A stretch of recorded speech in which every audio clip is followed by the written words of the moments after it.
Deep Rooted podcast. We're Jeff and Rochelle, and we're excited to be joining with you. So thankful that you listen. Thank you so much.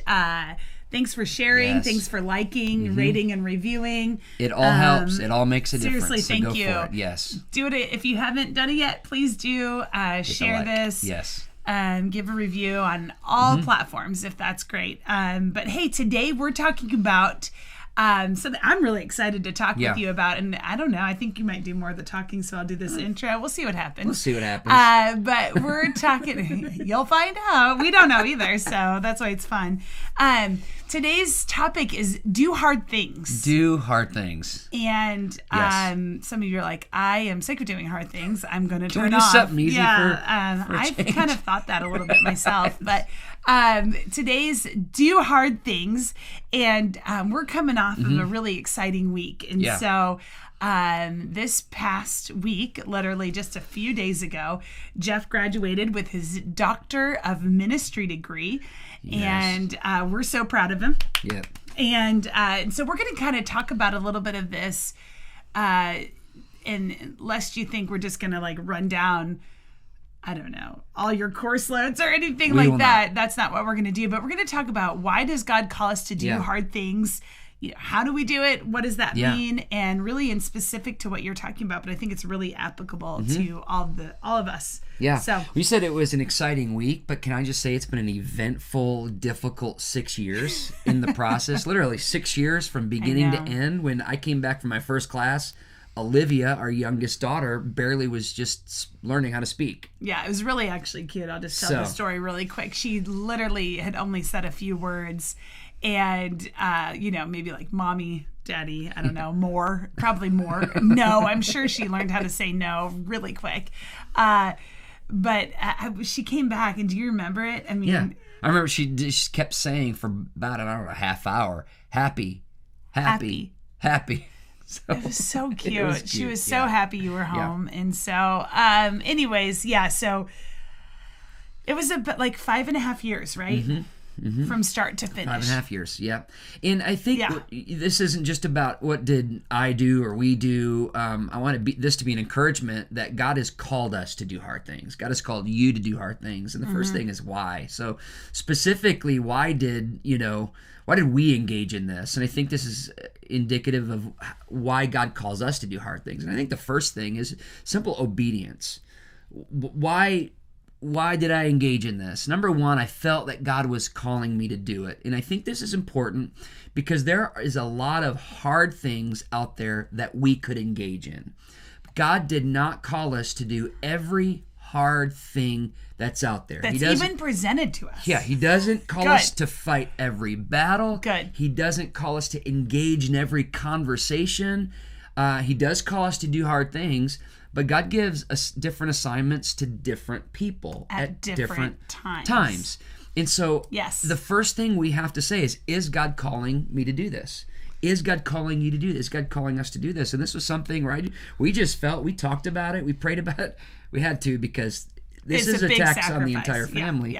That we feel God is calling us. So I'm just going to say yes to do this. And even the president of Evangel said something this week that's so powerful. He said, oftentimes God's will works like this. We can see just a few steps in front of us, but beyond that, it's pretty foggy.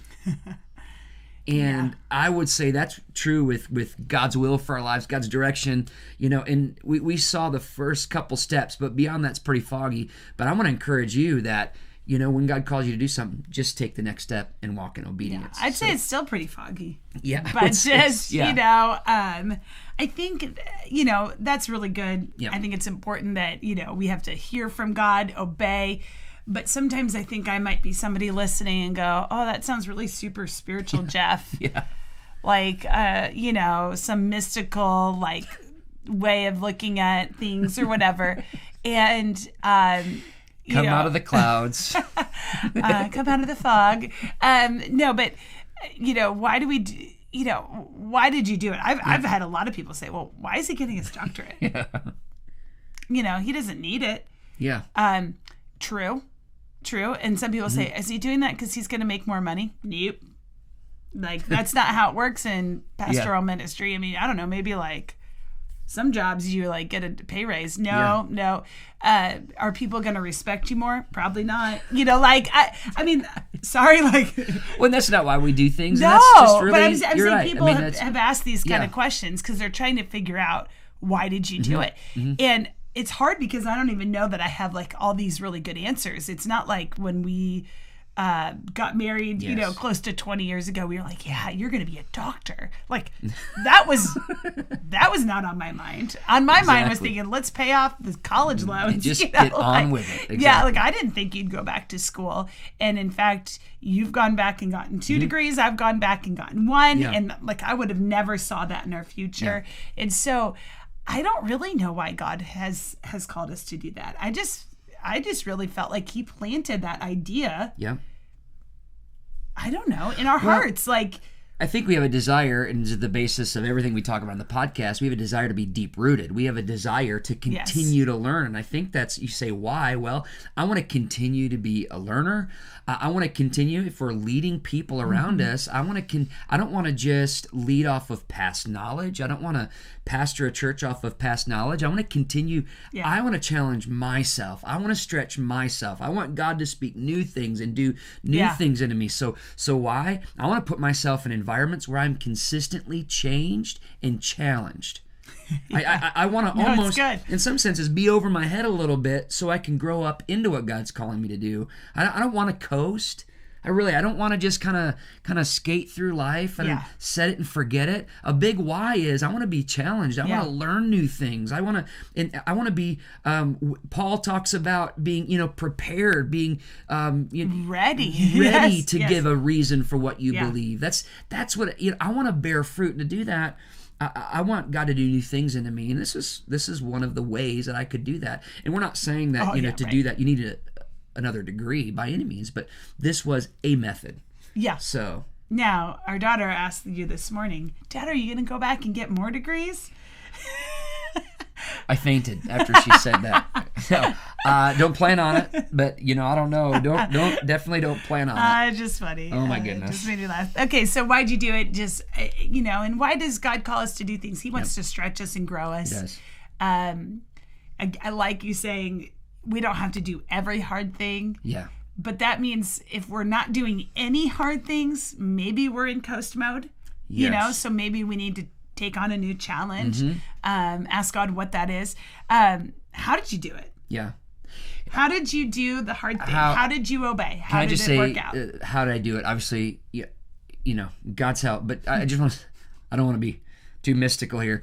The people around the Lord just started writing. No, but the people around me, you, my wife, our kids, our whole family. How the people around me helped me, do this.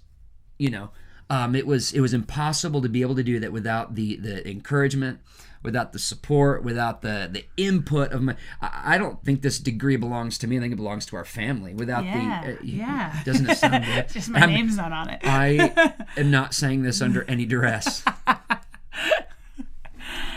I'm joking. No. Help me. But how did I do it? And I think we could point to any hard thing that we do. You look at the people around us. They either work against us or they equip us. Yeah. And I think that was true. I know that was true in this case. We as a family, we minister together. How do we do? I think that's a question. How do we even do ministry? We do it as a family. We do it as a couple, as a married couple. Yeah. We do it together. Go back to Genesis 2. How did Adam and Eve were supposed to take dominion over the garden? It's because together. Yeah. And when they stopped doing that, there was problems. Yeah. So I think that's a big deal. I couldn't have done it on my own. Well, and I really think that's important to like any endeavor that you take on. This is not really a marriage podcast, but everything we do talks about marriage, the word, ministry, family. And this was a joint decision. We don't need to talk to each other every time we go and buy a coffee. But by jumping into a 5 or 6 year endeavor, I mean, we had to think about it. We had to pray about it. We had to talk about it. You were gone for 3 weeks out of each year. Yep.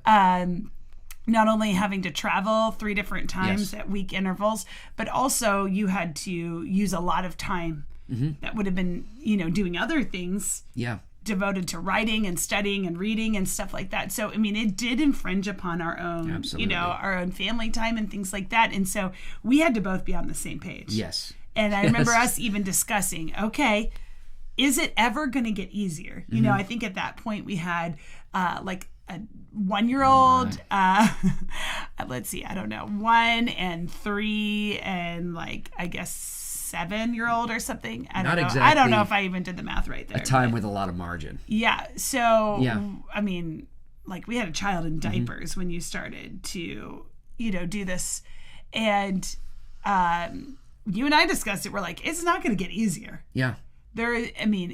We're just going to enter more and more. And I would say that just for people who Yes. are watching, if you have kids in different seasons, maybe it'll get easier when they go off to go to college in the sense that, you have maybe more, flexibility in that. But anytime they're at home, like all I've noticed here having kids and we now have a teenager, things do not slow down. In fact, we are 10 times busier than we were 5 years ago. Yeah. So like the Lord helped us see into the future, even though we didn't know what the future would exactly bring, but he helped us. Like there's no time like the present. It's only going to get harder. And I know a lot of people ask, well, how am I going to do it? Is it going to be sustainable? Not necessarily a bad question to ask, but sometimes what God asks us to do is beyond our own ability. Is not sustainable in our own power. Yes, thank you. It's only possible through His power, through the people around you. I mean, can I just say that's why Scripture says, "As iron sharpens iron," has a lot to say about who we surround ourselves with. Our character is formed by our closest relational connections, and so if you want to do something, you're going into your project there. If you want to do what God's calling you to do, you look at the people around you. Are they gonna help in that, or are they gonna fight against it? Oh, huge! And honestly, you had some people who didn't want you to do it. Yes. Yeah. People said you shouldn't do this. You're not going to spend enough time with your family. Your family's going to suffer as a result of this. And absolutely. We actually shared that with our kids this week. Not like, hey, but we said, some people didn't want Dad to do this. Yeah. But, look at, and they said, why? They're like, why? Well, they were afraid that, Dad wouldn't be present in your life. Like, what? Dad's always there. Like they got, riled up about it. And so I just believe that if God's called you, He will help you. I just believe that. If God has called you to something, He will help you do it. And He will help you do it effectively. And know, if God has called you to it. And know that there will always be some in your life who say you shouldn't do this. Now, if Rochelle looked at me and said, I don't think we should do this. We would need to be on the same page. I mean, this was such story. a thing that we had to be on the same page. Your enemy is always going to stand at the boundary of your mission and your call and get you to back down from it. Yeah. So don't pay attention to every message or voice that says no. Yeah. I'm just so glad you did it. So what was the result of it? What did you do?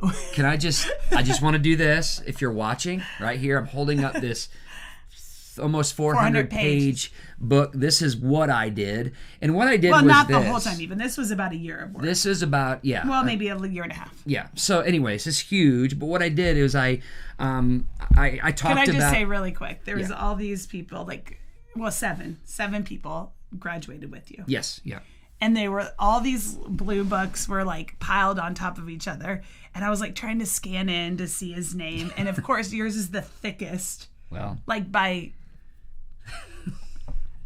quite a bit. And so anyways, you're an overachiever. Well, what I talked about in Exist, and we're not going to talk about all of this because something is forthcoming later that we don't want to give away. Ooh. But I talked about antagonism inside the church. And I labeled this training that I did for pastors called Sacred Sabotage. And what it is the bottom line is that there are church leaders in the church who are under attack. And I talk about a lot of statistics. 41%. I want to talk about all of that, but no, it's interesting. 41% of pastors. I did a survey of 253 lead pastors in the Assemblies of God across the nation. 41% of them said that they had been verbally or physically assaulted by someone in their congregation. I think it was even higher. Maybe been 48. Because I remember it being like literally half. Almost half, 48%. And even there was even I didn't do all the research, but I was sad in the thing that was crazy to me is the large percentage of pastors who their families. In addition, it was like 48% of pastors experienced it. 41% said that their families experienced verbal or physical threat or assault, abuse or by someone in their congregation. Right. 70% of pastors said that as a result of antagonism in their aggressive behavior in their congregation, 70% that they said they had experienced depression or anxiety. Well, and I found this is, why does this matter? Like these statistics, the thing that really jumped out to me when you were doing it is that less than 10% of pastors felt equipped or trained by their denomination to handle this. Yeah. And I think that's the big deal, is that pastors are being told things like, well, why do you care about this? Yeah. Or this doesn't matter, just whatever. Yes. Get over it. No. God has called pastors and others to do hard things. Mm-hmm. And to do hard things doesn't just pretend that it doesn't exist. To do hard things is to expose it and to see health through it. Absolutely. And that's the only way that stuff that comes against us as followers of Christ, sabotage, can become sacred, is when we allow those things, allow Christ to transform us. Yeah. And so, that leads us to, we don't, what is coming is Rochelle and I right now, we are writing a book, again, forthcoming, hopefully to be published, finished by the end of the year and published next year. Early 2024. Early is 2024. What we are targeting. Equipping people to navigate these issues of sabotage, because we know it happens to everybody. God has a mission for your life. He has a plan for your life. Your enemy is plotting against you. And guess what? He is going to use people to get in your way and to sabotage you from being effective in God's kingdom. Yeah, in the destiny that He's created you for. Absolutely. And if He can get you off mission, wow.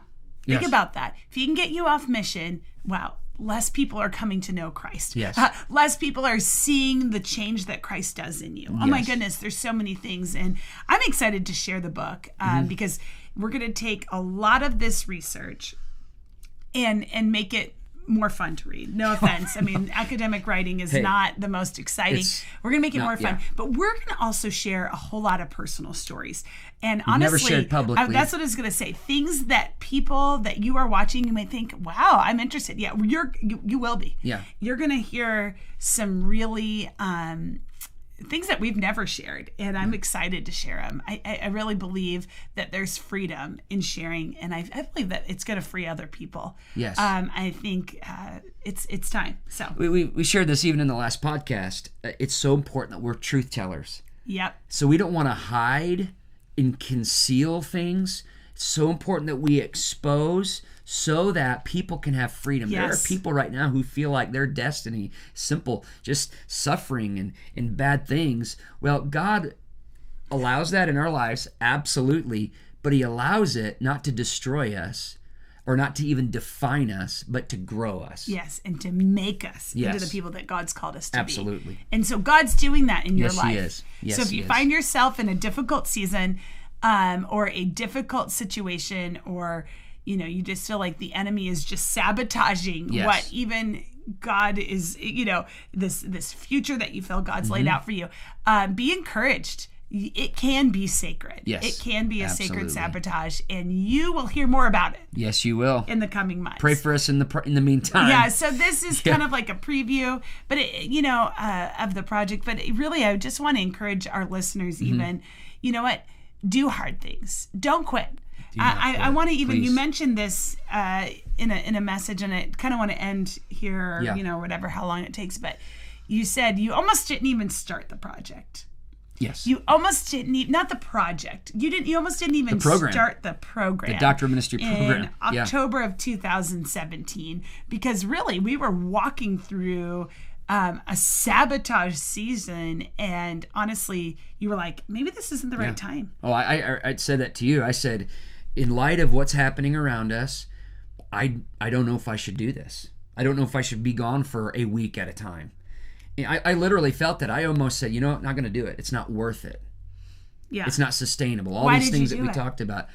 At the end, you said, no, I think you got because you told me. No. No. I mean, I just knew- remember being like, no. I mean, you this said- is literally Right. what God has said. This is why you need people around you, because Yes. no, God told us this. Yes. And if he told us this, then he will help us. And I was also thinking, you've done all the reading, you've done the work. You're not going to not go. Yeah. You know, you got to go. So, But if God's told you something, you cannot back down off of it. yeah. You If know, God's so told that's- you, that's you've why. got to do it. And so I hope this encourages you. I hope it encourages you. What hard thing is God calling you to do? Maybe leave it in the comments. Mm-hmm. I'm sure hard things are knocking on our door. You know, we'll probably be Yes. doing something. Well, we're doing something. Like we're writing a book. That's hard. I'm just going to tell you it's hard to help Several us. So books. we're doing. Yeah, I know. Stop. Sorry. You know, so we're doing those things now. It is hard work, and but these are even good reminders for me. I got to do what God's called me to do. I don't want to miss out on the blessings because Absolutely. it's hard. Absolutely. Yeah. Whatever. Yeah. Well, thank you so much for listening to this episode of the Deep Rooted Podcast. We'll see you next time. Again, do not forget, hey, share, rate, review, subscribe. Can't wait to see you on the next episode of the Deep Rooted Podcast. We'll see you next time.